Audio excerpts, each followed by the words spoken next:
10절과 11절, 10절과 11절 두 절입니다. 다 함께 읽겠습니다.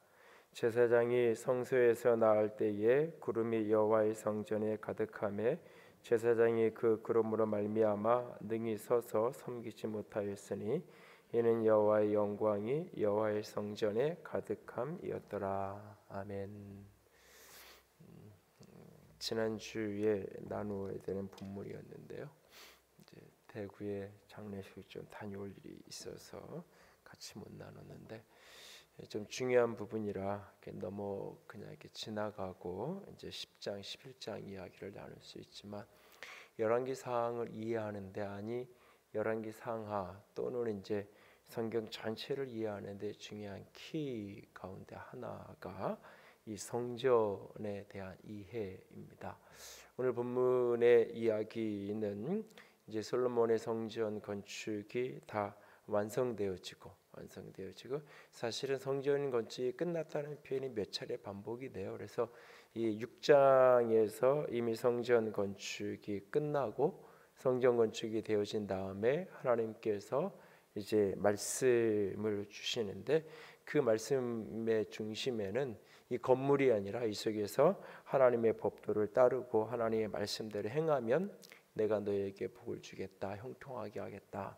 지난주에 그 부분을 같이 나눴어요. 그리고 성전 내부의 장식을 하는 모습들 그리고 그 성전 건축의 이야기 사이에 끼어서 솔로몬의 왕궁 건축 그러니까 성전 건축은 7년 걸렸고 왕궁 건축은 13년 걸렸지만 더 길게 걸린 성전 건축의 이야기를 더 짧게 요약해서 표현하고 있어요. 그러니까 솔로몬의 왕궁조차도 성전 건축의 틀 안에서 한 부분으로 하나님이 주신 축복과 은혜의 모습으로 묘사되고 있는 거고요.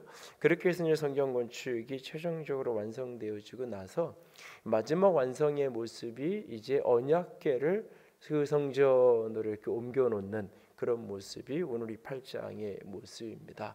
그렇게 성전에 언약궤가 들어와서 그 지성소에 언약궤가 들어가 놓여지는 그때에 하나님의 영광이 구름의 모습으로 그래서 11절에 보면 제사장이 그 구름으로 말미암아 구름 또 하나님의 영광이 가득했는데 그 영광을 구름이라고 표현하고 있어요. 안개, 연기, 구름 뭐 다 같은 표현의 의미일 거예요. 그것이 성전에 가득 덮여지는 하나님의 영광으로 충만케 되어지는. 그리고 이제 12절 이하는 그 성전을 향하여서 이제 솔로몬이 기도하는 그 솔로몬의 기도 속에 한편으로는 하나님께 기도를 하고 있고 한편으로는 백성에게 축복을 하고 또 백성들이 솔로몬을 해서 축복하고 오늘 이 축복의 이야기가 또 이렇게 같이 이제 맞물려서 흘러가는 모습들을 8장의 이야기 전체에서 여러분들이 지난주에 묵상을 하셨고 보셨습니다. 그런데 이 이야기가 이 말씀이 오늘날 그리스도인들에게 어떤 의미를 갖고 신약의 성도들에게 이런 이야기를 이런 말씀을 어떻게 읽어야 되느냐 어떤 기대를 가지고 바라보아야 하느냐라고 하는 질문이 있습니다. 그러니까는 보이지 않는 하나님의 영광이 오늘 이 장면 속에서는 보이는 구름의 모습으로 하나님의 영광이 거기 그 가운데 드러난 거예요. 근데 구약 성경의 곳곳에 하나님의 영광이 나타나는 하나님 자신이 영광이고 하나님 자신의 모습이 드러나고 나타날 때 그것은 이제 하나님의 영광이 나타났다라고 하는 표현들을 종종 사용하고 있는데 오늘 특별히 이 성전에는 눈에 보이는 실제의 구름의 모습으로 영광이 나타나고 있는 것을 보게 돼요. 사실은 이 구름 자체가 영광이기보다는 하나님 그분은 죄인인 인간이 우리의 시각으로 볼 수 없어요. 그 하나님의 온전한 영광 앞에 우리는 설 수 없어요. 똑바로 보고. 그렇기 때문에 하나님의 영광을 일정한 부분 구름이 가리는 거예요. 그러면 그 저 너머에 빛이 있으면 그 구름에서 한번 이렇게 스크린된 선글라스를 끼면 태양빛이 한번 걸러서 이렇게 들어오는 것처럼 하나님의 영광의 빛이 이렇게 한번 걸러져서 우리 가운데 이렇게 오는. 그래서 이 구름 너머에 하나님이 계시는구나 하는 것을 우리로 알게 하는 그런 의미로 어쩌면 구름이 사용되는 것이기도 하는데 어쨌든 보이지 않는 하나님의 영광이 보이는 이런 모습으로 나타나고 있어요. 그러면 오늘날 우리도 그런 기대를 해야 되는 거냐라고 하는 질문이 여기서 생깁니다. 오늘날도 하나님이 때로 보이지 않는 하나님이 어떤 이 구름의 모습처럼 이런 것처럼 어떤 보이지 않는 하나님이 실제 어떤 물적인 어떤 모습으로 나타나질 수 있어요. 얼마든지. 그러나 그것이 모두에게 항상 기대되어지고 추구되어야 하는가라는 질문을 하면 고민이 생겨요. 미국의 LA 쪽의 캘리포니아에 가면 그 처치 온 더 웨이라고 길 위의 교회라고 하는 교회가 있는데 이제는 이제 제 케이퍼드 목사님 담임 목사님이셨는데 지금은 이제 은퇴를 하셨는데 이분이 이제 굉장히 은사주의적인 그런 목회 사역을 하시는 분임에도 불구하고 굉장히 복음주의적인 분들에게도 존경받는 그런 목사님이세요. 그래서 이분이 대표적으로 쓴 여러 책이 있고 경배 찬양곡만 600여 곡을 이제 쓰기도 하고 그랬던 이런 목사님이신데 이분이 그 은사에 대해서 다룬 책의 추천사를 같은 동네에 이게 내거리 반대편에 있는 존 베건 목사님이라는 분이 추천서를 썼는데 이분은 이 은사 자체가 현대에는 존재하지 않는다고 얘기하는 은사 중지론자예요. 신학적인 그룹이 두 가지가 있는데 초대교회에 있었던 시운이나 방언, 예언 뭐 이런 은사가 오늘날도 존재한다는 은사 지성론자라는 신학적인 흐름이 있고 반대로 은사 중지론자, 은사는 성경이 올 때까지만 성경이 우리 가운데 드러날 때까지만 정경, 신구약 성경이 우리에게 주어질 때까지만 어떤 그런 은사 특별히 방언이나 예언이나 이런 것들이 통용되어진 거고 성경이 완성된 다음에는 더 이상 우리에게 은사가 없다라고 하는 두 가지 신학적인 주장이 있어요. 이 주장 가운데 이분은 은사가 중지했다는 입장을 취하는 분이에요. 그럼에도 불구하고 은사가 지금도 있고 지금도 하나님의 초월적인 은사가 나타난다라고 하는 그런 주장을 하는 목사님, 그렇게 목회를 하는 목사님, 그리고 그런 내용의 책을 썼는데 이분이 추천사를 거기다가 썼어요. 그 추천사도 재밌어요. 나는 이 내용에 동의하지 않는다. 동의하지 않는다고 썼어요. 실제로 이분의 존 베건 목사님의 은사와 관련된 비판적인 책에 보면 그 책의 내용 가운데 이 자케페드 목사님이 이야기하는 은사에 대한 어떤 성경 해석한 부분을 아니다, 이건 성경을 잘못 해석한 거다라고 이렇게 논쟁적으로 인용하면서 이렇게 논쟁을 이렇게 하는 그런 어떤 이렇게 논문도 있고 책도 분명히 쓰신 분이에요. 근데 내가 왜 그러면 이 분을 내가 추천하느냐? 같은 동네에 목회자로 살아오면서 저분의 삶은 내가 인정한다. 저분이 이야기하는 신학적 입장은 나는 사실은 동의할 수 없지만 저분이 살아왔던 삶은 나는 인정하고 그래서 저분이 쓴 책이라면 그래도 읽어볼 만한 그 내용에 100% 동의하지 않더라도 읽어볼 만한 책이라고 생각해서 나는 추천한다.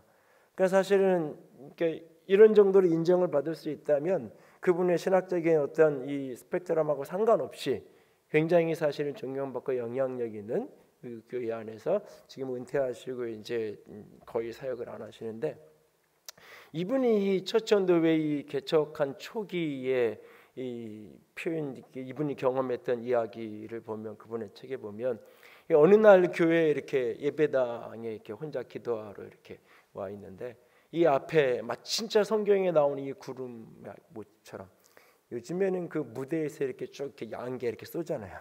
마치 그런 비슷한 것처럼 이 강단 앞쪽이 가득 그것이 덮여지는 것을 이번에 이제 목격을 하게 돼요. 이게 환상이었는지 꿈꾸듯이 환상이었는지 실제로 경험한 건지는 알 수 없어요. 그러나 어쨌든 그것을 보게 되고 그날 이후로 교회는 급격하게 성장을 하게 돼요. 성장을 하는 게 이 예배당에 들어와서 예배하는 사람마다 은혜를 받고 하나님의 임재를 경험하게 되어지면서 하나님의 임재를 경험하니까 예배하게 되고 교인들이 자꾸 늘어나게 되는 일이 벌어지기도 하는 거죠. 또 타미텐이라는 목사님이 쓴 갓캐처스라는 책에 보면 어느 교회의 락처치 교회에 대한 이야기를 하는데 그 교회 강대상이 돌로 되어 있는데 어느 날 이렇게 하나님의 임재가 강력하게 임하면서 이 돌로 된 강대상이 온 교인들이 보는 앞에서 이렇게 쫙 둘로 갈라지는. 그리고 교인들 전체가 그 자리에 쓰러져 가지고 수시간을 이렇게 예배당 밖으로 나가지 못하고 거기에 쓰러져서 하나님의 임재를 경험하는 뭐 그런 이야기들이 기록이 돼 있어요. 그렇다면 이것의 이제 진위 문제에 대한 거는 신학적인 이제 스펙트럼에 따라서 논쟁적이 될 거예요. 그러나 그거랑 상관없이 만약에 이것이 진짜 하나님의 임재하시는 모습이라고 우리가 인정한다 그러면 여기에 이제 질문이 생기는 거예요. 그러면 이런 일들이 늘 일어나야 되는 거냐 이거죠. 늘. 그럼 그 교회는 가면 늘 주일마다 강대상이 한 번씩 차게 주는 일이 벌어져야 되고 예배당에 오면 늘 앞에 그것이 보여야 되고. 우리 교회도 뭐 오래전에 어떤 분이 그런 얘기를 한 적이 있어요. 등록하고 신방을 갔는데 목사님 서 계신데 그 옆에 이렇게 천사가 있는 걸 자기가 보셨다고. 나는 못 봤는데요, 내가 그랬어요.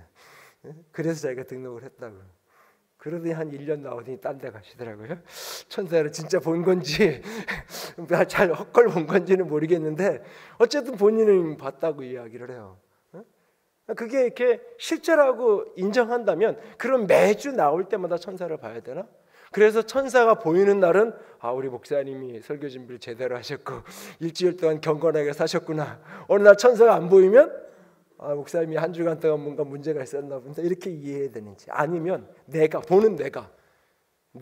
지난주에는 영적으로 맑아서 보였고 이번 주에는 내용이 어두워져서 안 보이는 건가? 하나님의 영광, 초월적인 하나님이 때로 부분적이고 일시적으로 어떤 초월적인 역사를 일으키실 수 있어요. 근데 우리의 질문은 그러면 그것을 늘 그렇게 기대해야 되는 거냐? 하나님의 성전에 영광이 구름으로 가득 임했어요. 그러면 이 영광이 된 이 구름이 항상 거기 있었나? 이 영광 때문에 오늘 본문에 보면 제사장들이 아무 일을 할 수 없었다 그래요. 이 본문을 똑같이 병행으로 기록하고 있는 역대하에 보면 제사장들이 들어갈 수도 없고 나갈 수도 없었다 그랬어요. 그러면 항상 성전은 늘 그 영광으로 가득해서 들어가지도 못하고 나오지도 못했나? 그게 아니죠. 그날은 그랬지만 그 위에는 분명히 제사장들이 드나들면서 여러 가지를 섬기고 살았어요. 그러나 이제 에스겔서를 보면 성전이 무너진 이후에 바벨론 포로로 끌려간 그 에스겔에게 하나님의 환상으로 보이시면서 이 하나님의 예루살렘 성전에서 영광이 지성소에서부터 영광이 나와가지고 성전 문지방으로 예루살렘 성문 위로, 그리고 저 시온산 언덕 위로, 그리고 하늘로 하나님의 영광이 이렇게 그 성전에서 떠나가는 모습을 이번 에스겔에 보면 이 에스겔이 환상 가운데에서 그것을 보고 경험하게 되는 장면들이 묘사가 되고 있어요. 어쨌든 그곳에 하나님의 영광은 임해 있었어요. 일시적으로 그것이 어떤 구름의 모습으로 시각적으로 보여질 순간도 있었어요. 그러나 시각적으로 보여지지 않는 그 순간에도 거기에는 하나님의 영광이 머물러 있었어요. 그래서 그 성전을 바라보면서 기도했고 그 성전을 바라보면서 기도할 때 하나님은 응답하셨고 보호하시고 지키시고 함께 하셨어요. 이 이야기는 오늘의 그리스도인들에게 어떤 의미를 갖는 걸까? 오늘 우리에게 성전이란 어떤 것일까? 오늘 우리에게 하나님의 영광이 임한다는 것은 무엇일까? 오늘 우리에게 언약궤를 성전으로 옮긴 이후에 영광이 임했다라고 하는 것은 언약궤의 핵심 본질이 성전의 핵심 가운데 핵심이 언약궤라는 말인데 이것은 우리에게 어떤 의미를 갖는 것인가? 어떤 의미를 가져야 하는 것이고 어떤 의미를 갖는 것인가? 오래전에 우리 장로님 부부가 그때 한 40인가 40이 안 된가 그 정도 됐을 것 같은데 교회를 막 개척을 했을 때 그렇게 단독에 이렇게 하안동 단독에 살면서 이제 교회는 좀 멀리 다니시면서 이제 금요 기도회인가 이렇게 막 이렇게 나와서 기도를 하셨던 때가 있어요. 초기에 그때 제가 이제 이 학개서 설교를 했어요. 집에 가서 그러셨다 그러더라고요. 이게 개척한 지 얼마 안 됐는데 교회 지으려고 그러나 보더라고요. 성령 건축하려 하시려고 그러나 보다고. 그 말을 했는지 안 했는지 본인이 기억을 하는지 모르겠는데 그런 얘기를 하셨다고 나중에 이제 이건사님 얘기를 한번 해줘서 들은 기억이 있는데 무슨 얘기예요? 학개서가 성전 건축하는 이야기잖아요. 그 중에 아주 직설적인 표현 중에 하나가 뭐예요? 너희들은 판벽한 집에, 이걸 요즘식으로 바꾸면 당신들은 지상에 살면서 교회는 저 지하실 구석에 놔둬도 되냐, 뭐 이런 식의 이야기예요. 그러면서 막 이렇게 혼내는 거예요. 성전은 내버려 둔 채로 자기 먹고 사는 국리만 하고 자기 집장만 하고 하는 데만 집중되어 있는 이스라엘 백성들을 막 꾸짖는 이야기가 학개서예요. 교회에서 예배당 건축할 때 교인들이 관심 없으면 설교하기 딱 좋잖아요. 사실은 어떻게 보면. 근데 과연 그러면 이 성전이 오늘날 건물을 이야기하는 건가? 오늘날 우리가 모든 것을 다 바쳐서 그러면 우리도 이런 눈에 보이는 건물을 지어야 되는가? 그런데 건물은 지었는데 여기에 언약궤는 그럼 어떤 의미를 갖는 거예요?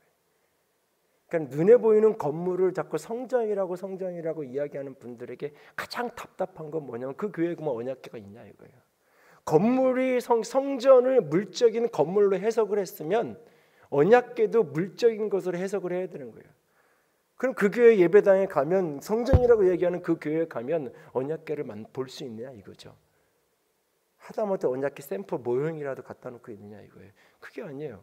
그냥 설교한다고 이야기해요. 우리 교회는 말씀이 중심이라고 이야기해요. 건물을 자꾸 성전이라고 이야기하면서 자기 모순이에요. 신약의 그리스도인들에게 성전이란 여러 가지 해석책에 가서 딱 다 생략하고 고린도전서 3장 16절 17절에 보면 너희가 하나님의 성전인 것을 알지 못하느냐, 너희가 하나님의 성전인 것을 알지 못하느냐라고 말하고 있어요. 여기서 너희는 누구를 가리키는 거냐면 고린도 교회 성도들을 가리키는 거예요. 특별히 파벌로 싸우고 있는 교인들을 가리키는 거예요. 나는 아볼로 편이야, 나는 바울 편이야, 나는 베드로 편이야, 아니 나는 예수 편이야, 이런 식으로 교인들이 이렇게 파벌로 나는 누구한테 세례받았어, 누구한테 세례받았어, 이거 가지고 이 사람들이 이렇게 나누어져 있는 그들을 향하여서 책망하고 꾸짖으면서 나는 하나님의 동력자고 너희들은 하나님의 집이다 라고 말씀하는 문맥 속에서 고린도전서 3장 17절에 너희는 하나님의 성전인 것을 알지 못하느냐, 하나님의 성전을 더럽히는 자는 화가 있을 것이라고 이야기해요. 그러니까 여기에서 하나님의 성전을 더럽힌다는 것은 뭐냐면 교회 공동체를 나누고 교회 공동체를 깨트리는 이야기를 하고 있는 거예요. 다시 말해서 그 본문 안에서 성전이란 그리스도인의 공동체 교회를 가리키는 거예요. 또 고린도전서 6장에 가면 음행의 문제를 다뤄요. 음란의 문제를 다뤄요. 그러면서 너희 몸이 그리스도의 지체가 아니냐, 그리스도의 지체, 너희의 몸, 네 육체가 그리스도의 지체, 그리스도의 몸의 한 부분, 그리스도의 몸이 교회 예수님이 머리고 교회가 그 몸이고 내가 한 부분으로 거기에 붙어 있는 거예요. 너희 몸이 그리스도의 지체인데 이것을 그리스도의 지체를 너희가 창기와 같이 그렇게 다루겠느냐라고 말씀하시는 문맥 속에서 너희의 몸이 하나님의 전이다, 너희의 몸이 성전이 거하는 하나님의 전이다라고 말하고 있어요. 그리스도인의 몸이 하나님의 전이다. 그리스도의 몸이, 그리스도인 된 성도의 몸이 하나님의 전이다. 하나님의 오늘 성전이라고 말할 때 그것은 우리의 그리스도인 된 우리의 몸을 가리키고 그리스도인 된 우리의 공동체를 가리키는 거예요. 한마디로 얘기하면 교회가 하나님의 성전이다라고 말할 수 있어요. 그러니까 성전이 건축되어진다라고 하는 것은 하나님이 머무시는 집이 만들어지는 거예요. 하나님이 이 땅 가운데 두세 사람으로 내 이름으로 모인 곳에 있겠다고 말씀하셨고 우리 가운데 오셔서 우리 가운데 거하겠다고 말씀하셨어요. 내 육체가 그리스도의 공동체가 우리 교회가 하나님의 성전이에요. 그렇다면 여기까지 우리가 인정을 한다면 더 나아가면 이제 요한계시록에 가면 저 천국이 궁극적으로 성전이에요. 요한계시록 21장을 가서 읽어보시면 천국에 가면 성전이 없어요. 왜? 하나님 그분이 성전이기 때문에. 하나님의 영광이 하나님 자신이기에 가득 덮여져 있어서 요한계시록 21장을 찾아보시고요. 어쨌든 오늘날 성전이 교회 공동체라고 우리들이 성전된 그리스도의 몸을 가진 우리가 함께 공동체를 모이는 교회가 성전이라고 말할 때, 여기에서 그러면 우리 가운데 하나님의 영광이 임한다는 것은 무엇인가? 어떻게 해야 우리 가운데 하나님의 영광이 임할 수 있는가? 우리가 하나님의 영광을 드러내는 게 아니에요. 몇 차례 계속 이런 이야기를 수요일 날도 금요일 날도 주일 날도 이렇게 파편적으로 자꾸 드려요. 요즘에 하나님의 영광은 내가 무엇인가를 이루어서 하나님께 영광 내는 게 아니라 그분이 우리에게 임하셔서 우리 가운데 그분의 존재가 드러날 때 그것이 하나님의 영광이다라고 말하는 거예요. 그러니까 하나님의 영광을 세상에 보게 되는 거예요. 하나님이 우리 가운데 임하실 때 내가 무엇인가를 열심히 해서 내가 성공하면 하나님의 영광 받는 게 아니라, 그것이 아니라 하나님이 우리 가운데 나타나시고 드러나시면 그것이 세상 가운데 드러나는 거야. 아, 하나님이 저기 계시는구나. 하나님이 저기 일하시는구나. 아, 저 교회 목사님이 유명하대. 저 교회 유명한 누가 다닌대. 저 교회 어떤 그 큰 유명한 기업가가 저 교회에 다닌대. 그러면 그 교회가 유명한 교회가 되고 영광스러운 교회가 되느냐? 아니야, 아무런 상관없어요. 그거랑 하나님하고는 아무런 상관없어요. 저 교회 하나님이 일하신대. 저 교회 가면 하나님을 만날 수 있대. 저 교회 가면 구원받을 수 있고 예수 그리스도를 만날 수 있대. 그러면 그것이 하나님의 영광이 드러나는 거예요. 하나님이 경험되어 하나님이 나타나는 거예요. 그런데 그것이 어떻게, 오늘 본문에 보면 언약궤가 이 성전으로 오고 최종적으로 거기에 하나님의 영광이 임하는 것을 보게 돼요. 언약궤. 그리고 오늘 본문에 보면 위에 9절에 보시면 언약궤에 대한 이야기를 하면서 궤 안에 두 돌판 외에 아무것도 없었다라고 말하고 있어요. 돌판 외에 아무것도 없었다고. 성경을 조금 아는 분들은 이 언약궤 안에 뭐가 있다고 배우셨어요? 십계명 두 돌판 말고 뭐가 되어 있다 그래요? 만나를 담은 항아리가 있고 아론의 쌍난 지팡이가 있다 그래요. 이게 히브리서 9장 4절이에요. 히브리서 9장 4절에 보면 그 언약궤의 증거궤에 십계명 두 돌판 외에 만나를 담은 항아리 그리고 아론의 쌍난 지팡이가 있다라고 이야기하고 있어요. 이것은 출애굽기 16장과 민수기 16장 17장을 잘 들여다보면 이게 무슨 말인지, 신약의 히브리서에는 그 안에 다 들어있는 걸로 함께 묘사하지만 사실 같은 장소에 같이 있었던 것, 더 정확하게 이야기하면 그 출애굽기 40장을 찾아보시면 그 언약궤 증거궤 안에는 돌판만 있었어요. 처음부터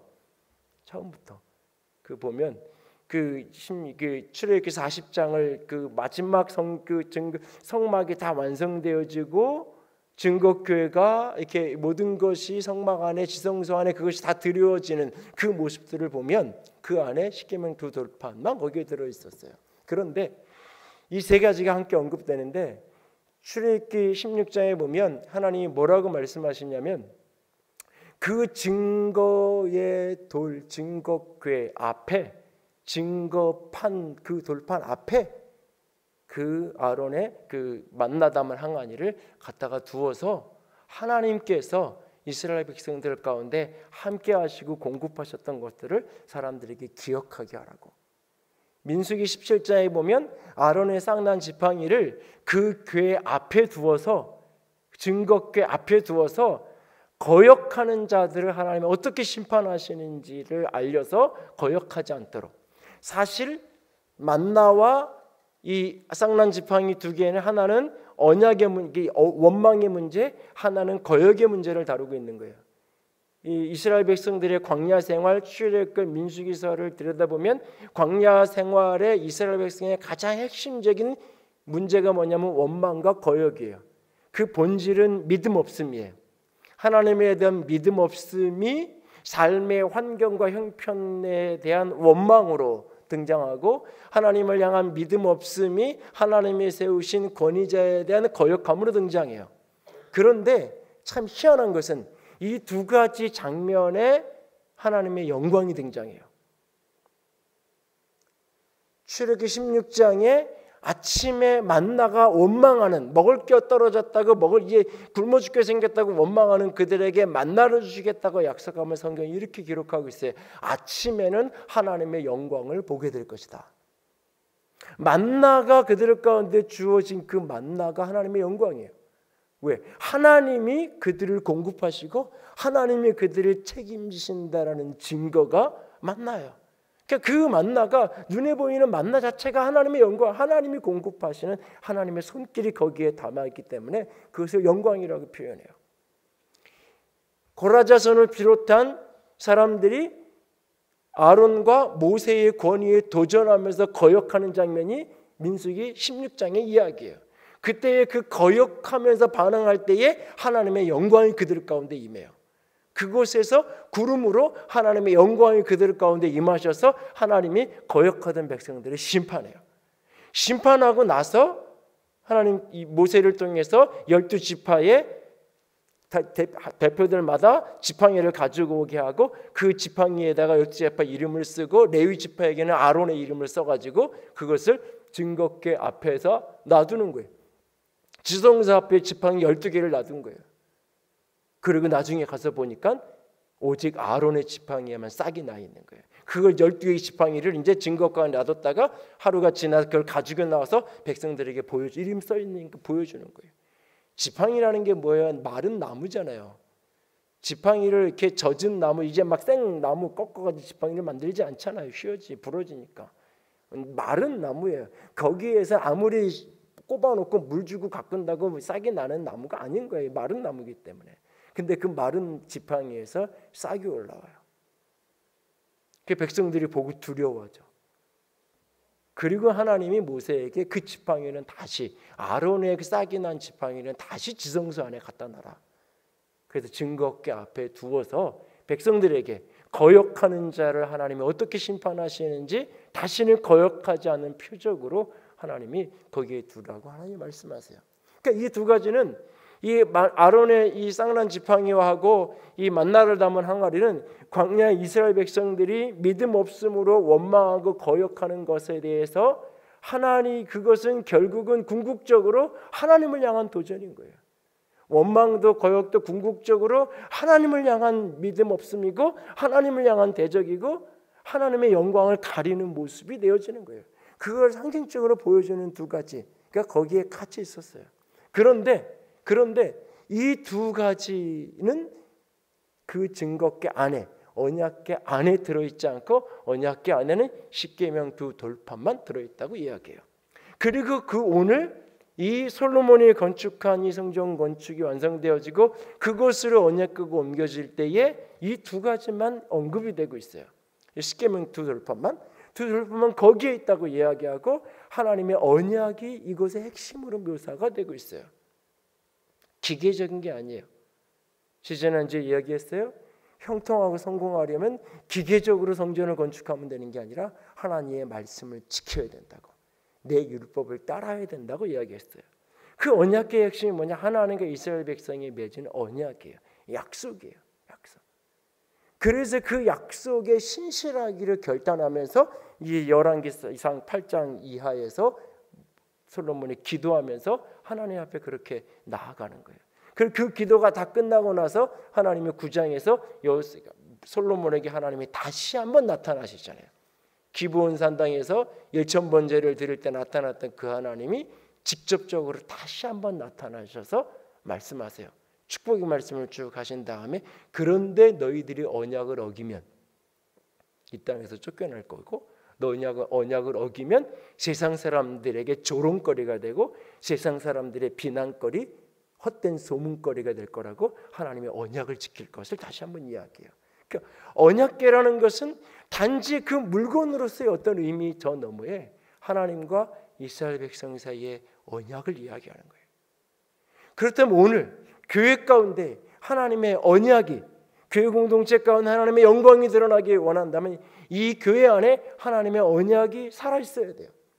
하나님의 언약궤가 우리 가운데 놓여 있어야 돼요. 그러면 신약에 와서 이 언약의 핵심, 언약궤의 핵심이 무엇을 가리키는 거냐?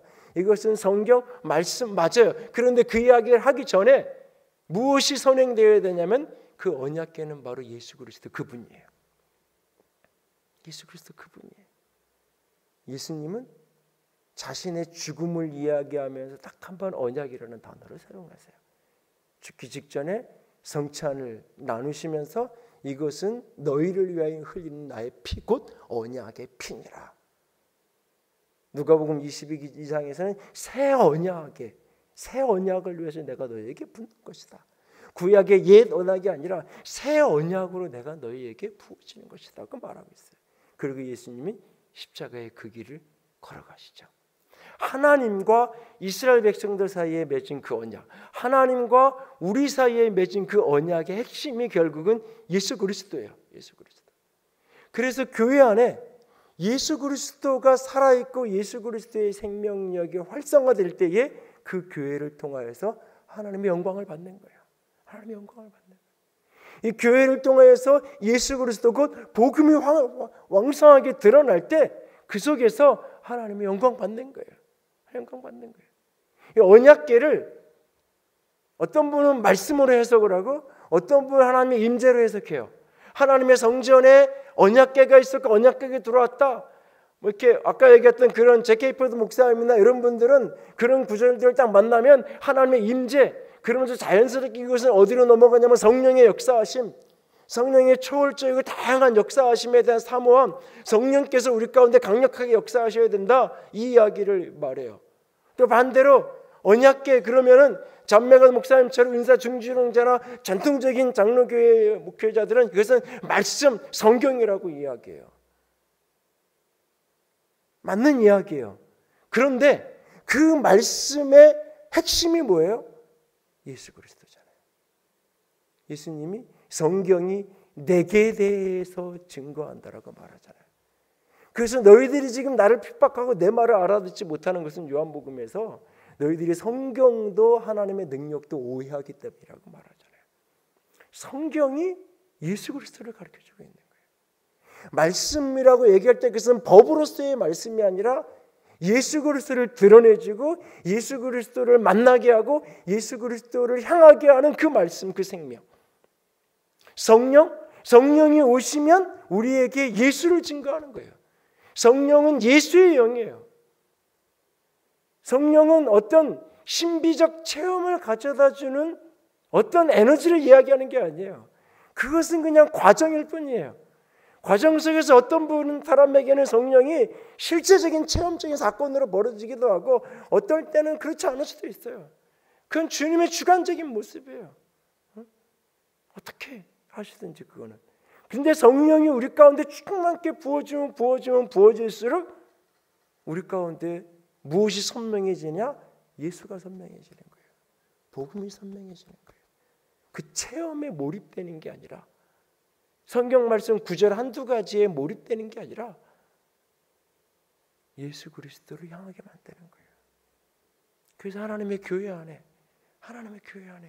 그리스도의 공동체 안에 얼마나 예수 그리스도가 살아있냐 이거죠. 예수 그리스도가 수많은 성공의 간증을 이야기하고 수많은 실패 이야기를 나눠요. 그러나 그 속에 얼마나 예수 그리스도의 생명이 살아있냐 이거죠. 우리의 나눔 가운데, 우리의 모임 가운데, 우리 가운데 예수 그리스도의 십자가 부활의 복음이 얼마나 살아있느냐. 그 예수가 곧 말씀이에요. 그래서 말씀을 읽으면 읽을수록 말씀 속에서 예수 그리스도를 만나는 거예요. 예수 그리스도를 만난다는 것은 반드시 십자가 이야기만 해야 된다는 걸 말하는 게 아니에요. 예수님이 내게, 이 말이 죽은 이야기가 아니라 이게 죽은 종교적인 경전이 아니라 예수님이 오늘 나에게 너 이렇게 살아야 돼, 너 이렇게 해야 돼 라고 그분이 내게, 좌절하고 절망한 내게 그분이 내게 너 일어나 라고 그분이 내게 말씀으로 말씀하는 거예요. 그냥 내가 성경을 읽고 내가 무엇인가를 깨달은 게 아니라, 성경을 읽고 어떤 교훈을 얻은 게 아니라 이 성경 속에서 그분을 만나는 거죠. 살아계신 생명이신 말씀이 생명, 이 말씀 중에 생명을 만나는 거예요. 성령을 통해서 생명을 만나는 거예요. 말씀과 성령, 그리스도, 이것이 하나예요. 따로따로 떨어진 어떤 것이 아니에요. 성경에서 늘 같이 맞물려 가는 거예요. 오늘 우리 가운데, 교회 가운데, 여러분 안에 하나님의 임재가 있나요? 하나님의 영광이 있나요? 되물 되짚어서 스스로에게 반문하면 나는 얼마나 예수 그리스도에게 붙들려 있나요? 내 안에 얼마나 예수의 생명이 살아 역사하고 있나요?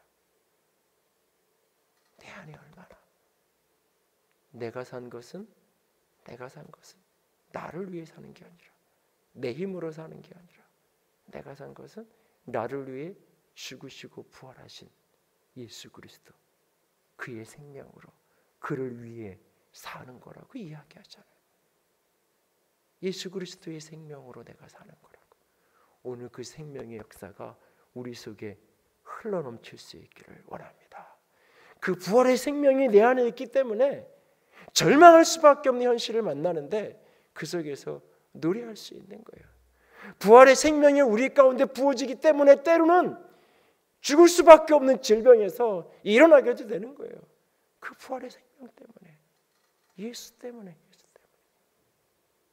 하나님의 생명의 역사가 여러분 속에 더 강력하게 흘러갈 수 있기를 원합니다.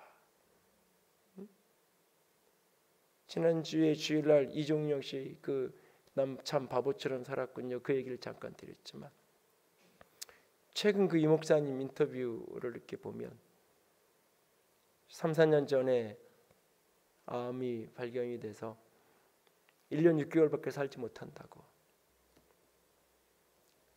그러면 대부분 그 기간을 다 병원에서 치료하면서 그러면서 시간이 다 흘러가죠.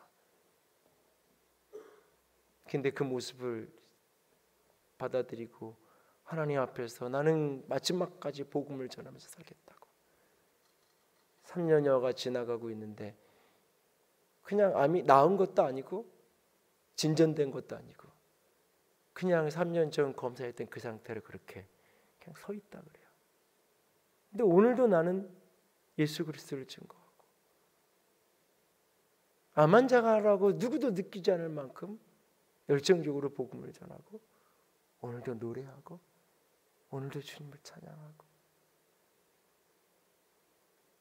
내 안에 부활의 생명이 있으니까 죽음이 존재가 소멸되는 게 아니라 사랑하는 사람들과 잠시 헤어지는 것이 안타깝고 아쉽긴 하지만 이것이 고통스러운 절망은 아니기에 당당하게 그날을 맞으면서 오늘을 살아가는 거예요. 오늘을 살아가는 거예요. 이 고비를 넘어도 내일 또 우리는 그 말을 늘 만날 거예요. 나사로가 죽은 무덤에서 살아나도 또 죽음의 길을 갈 거예요. 그런 것처럼 우리도 당당하게 그 길을 맞으면서 걸어가는 거예요. 내 안에 부활의 생명이 있을 때, 부활의 생명이 있을 때, 세상이 우리 속에서 세상이 그리스도인들을 만날 때, 예수님 때문에 복받고 예수님 때문에 성공했다는 이야기 저 너머에 그 예수 그리스도의 생명 때문에 누가 봐도 이런 상황이면 가정을 깨야 되고 누가 봐도 이런 상황이면 원망과 시비 가운데 분노 속에 스스로를 갉아먹으며 살아야 되는데 어떻게 저런 상황에서도 저렇게 기뻐할 수 있고 어떻게 저런 상황에서도 복음을 전할 수 있고 우리는 쉽게 얘기하잖아요. 내가 성공하고 내가 잘났으면 전도 당당하게 할 수 있는데 내 형편이 초라하고 연약한데 어떻게 내가 전도할 수 있냐고. 그렇게 따졌으면 초대교회는 아무도 전도를 못했어요. 한국의 초대 그리스도인들은 아무도 전도하지 못했어요. 복음은 한국 사회에서 노비에게로 들어왔고 여자에게로 들어왔어요. 로마 사회도 마찬가지고요. 다 무명하고 연약하고 보잘것없는 사람들이 예수를 만나서 그 예수님 때문에 당당해지기 시작했고 내게 은과 금은 없지만 예수의 이름이 있다라고 세상 가운데 당당하게 설 수 있었던 거예요. 그것이 교회예요. 그리고 그 속에서 세상은 두려움을 느끼는 거예요. 그런 교인들을 보면서 그런 교회를 보면서 두려움을 느끼는 거예요. 그리고 그 두려움 속에 경외함이 느껴지게 되고 도대체 저 속에 무엇이 있길래 예수님 때문이라고 교회가 그리스도인이 선포할 때 그러면 그 예수를 나도 갖고 싶다고 그 예수님도 나도 가져서 나도 이 세상을 좀 당당하게 살아가고 싶다고. 나도 오늘의 형편 이 상황을 좀 뚫고 나가고 싶다고. 오늘 그 예수를 드러내고 예수를 전하고 예수로 사는 저와 여러분이 될 수 있기를 원합니다. 여러분의 중심에 언약궤가 있나요? 성전된 여러분 안에 여러분의 중심에 예수 그리스도가 진짜 살아있나요? 오래된 추억, 예수를 만났던 기억은 대학 때 어디에 캠퍼스에서 수련회 갔던 어떤 기억, 청소년 시절에 어느 기도원에서 했던 어떤 수련회, 그 어떤 사건으로만 예수를 만났던 기억은 추억 속에 있나요? 아니면 오늘도 예수 그리스도를 만나고 계신가요? 오늘도 말씀을 펼칠 때에 살아계신 주님이 내게 하시는 음성을 듣나요? 오늘도 예배 가운데 찬양할 때 나의 찬양을 받으시고 나의 찬양을 들으시는 예수 그리스도를 바라보면서 그분을 경험하고 그분의 은혜 속에서 오늘도 예배하며 주님 앞에 서 있나요? 오늘도 지는 해를 보고 계절의 변화를 보면서 그 속에서 일하시는 하나님의 주권을 느끼면서 살아계신 예수 그리스도와 오늘을 호흡하고 있나요? 오늘을. 우리는 종교적인 경전을 읽기 위해서 성경을 읽는 게 아니에요. 살아계신 예수 그리스도를 만날 수 있는 길이 이 말씀이기에 우리가 말씀을 대하는 거예요. 우리는 종교적인 카타르시스를 얻고 어떤 신비적 황홀경을 경험하고 싶어서 어떤 초월적인 그런 느낌을 맛보고 싶어서 우리는 성령을 갈망하는 게 아니에요. 성령을 구하는 게 아니에요. 그 성령이 나로 하여금 예수 그리스도를 깊이 경험하게 하시기 때문에 그 성령이 그리스도의 영이요 그 성령이 예수의 영이기 때문에 우리는 그분을 갈망하는 거예요. 그래서 말씀을 펼쳐놓고 말씀을 읽고 듣고 묵상하고 외우고 공부하면서 성령님 이 말씀을 통해서 내게 다가오시옵소서. 끊임없이 주의 성령의 임재를 구하면서 말씀 앞에 서는 거예요. 그때 살아계신 우리 주님이 언약이신 예수 그리스도가 여러분에게 말씀으로 그리스도의 영으로 경험되어지고 체험되어지고 끊임없이 만나질 거예요. 그렇게 내 안에 예수가 살아 역사하기 시작하면 세상의 사람들이 내게 되는 사람들이 나를 보면서 예수를 보고 나를 보면서 하나님의 영광을 보게 될 거예요. 우리 교회 안에 그렇게 예수가 살아 역사할 때 세상이 우리 속에서 예수님을 만나고 세상이 우리 가운데 예배 가운데 구경 왔다가도 여기는 뭔가 달라. 그게 뭔지는 모르겠는데 아직 내가 설명을 듣지 못해서 아직 내가 해석되어지고 배워보지 못해서 뭔지는 모르겠는데 다른 어떤 곳에 가서 내가 앉아있는 것과는 다른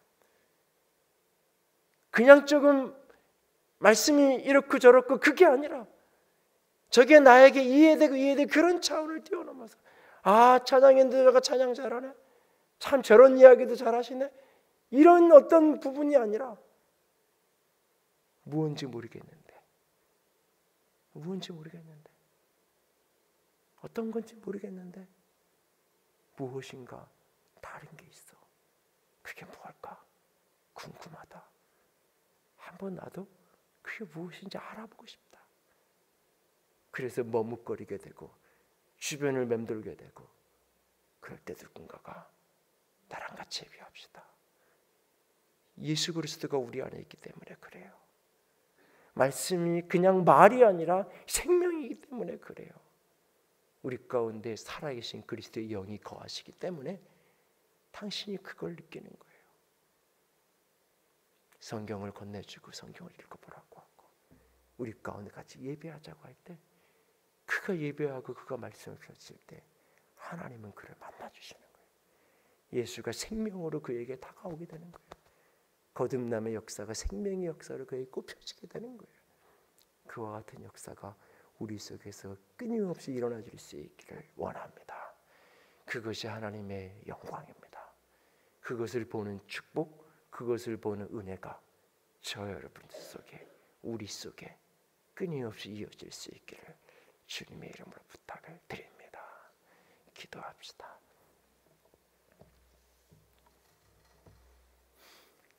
말씀을 붙들고 기도합니다. 성전은 건물이 아닙니다. 성전은 여러분들 자신, 여러분들 한 사람 한 사람이 성전입니다. 우리가 교회로 모여있는 우리의 공동체가 성전입니다. 이 성전 가운데 하나님의 영광으로 임하시기 원하십니다. 이 성전된 교회를 영광스러운 교회로 만드시기 위해서 그는 십자가에 피 흘리셨다고 우리에게 말씀하고 계십니다. 그럼에도 불구하고 오늘날 교회가, 오늘날 그리스도인이 영광을 잃어버리는 까닭은 하나님의 언약을 놓쳤기 때문입니다. 하나님의 언약궤를 잃어버렸기 때문입니다. 예수 그리스도의 생명을 놓쳤기 때문입니다. 말씀 성경 하지만 그 속에서 예수 그리스도를 만나지 못하기 때문에 그렇습니다. 성령의 임재, 성령의 역사 끊임없이 이야기하지만 그리스도의 영, 예수의 영을 체험하지 못하기 때문입니다. 주님, 우리 안에 예수 그리스도가 살아있기 원합니다. 주님 말씀과 성령으로 일하시는 그 예수의 생명이 내 안에 경험되게 하여 주시옵소서. 이것이 매일의 고백이 되게 하시옵소서. 매일의 사건이 되게 하시옵소서. 그래서 우리 가운데 내 안에 하나님의 영광이 넘쳐나게 하여 주시옵소서. 같이 기도합니다. 사랑의 하나님, 영광의 하나님, 주님만을 사랑합니다. 주의 빛 가운데, 영광 가운데, 사랑 가운데 아버지 온전한 생명으로, 온전한 사랑으로, 아버지 온전한 거룩함으로, 온전한 영화로움으로 한 걸음 믿음의 길을 걸어가기 원합니다. 오 영광의 하나님, 오 생명의 하나님, 오 사랑의 하나님, 거룩의 빛으로 덮어주시옵소서. 아버지의 생명으로 덮으시옵소서. 아버지의 능력으로 사로잡아 주시옵소서. 예수님 우리 가운데 하나님의 영광이 가득하기 원합니다. 성전된 내 안에, 성전된 우리 안에 하나님의 영광이 가득하기 원합니다. 주여, 잃어버린 언약궤가 우리 안에 회복되게 하시옵소서. 잃어버린 예수의 복음이 회복되게 하시옵소서. 나의 복음 예수 그리스도, 나의 주 예수 그리스도, 그 예수의 생명, 예수의 복음이 우리 안에 생명력 있게 흘러갈 수 있도록 주여 도와주시옵소서. 아버지 하나님 말씀 속에서 예수님을 만나게 하시옵소서. 주의 성령이 임하심 속에서 예수가 드러나게 하여 주시옵소서. 강력한 주의 영을 맛보기 원합니다. 강력한 주의 말씀의 생명을 경험하기 원합니다. 주여, 예수가 말씀이고 예수가 영입니다. 충만하게 하여 주시옵소서. 주여, 우리로 언약을 붙들게 하시고 언약 안에 머물게 하셔서 생명의 영광이 가득하게 하여 주시옵소서. 주님 사랑합니다. 주의 이름으로 축복합니다. 교회라 하면서, 내 몸이 우리가 성전이라 하면서 새 언약이신, 우리의 언약이신 예수의 십자가와 부활을 잊어버리지 않았는지요.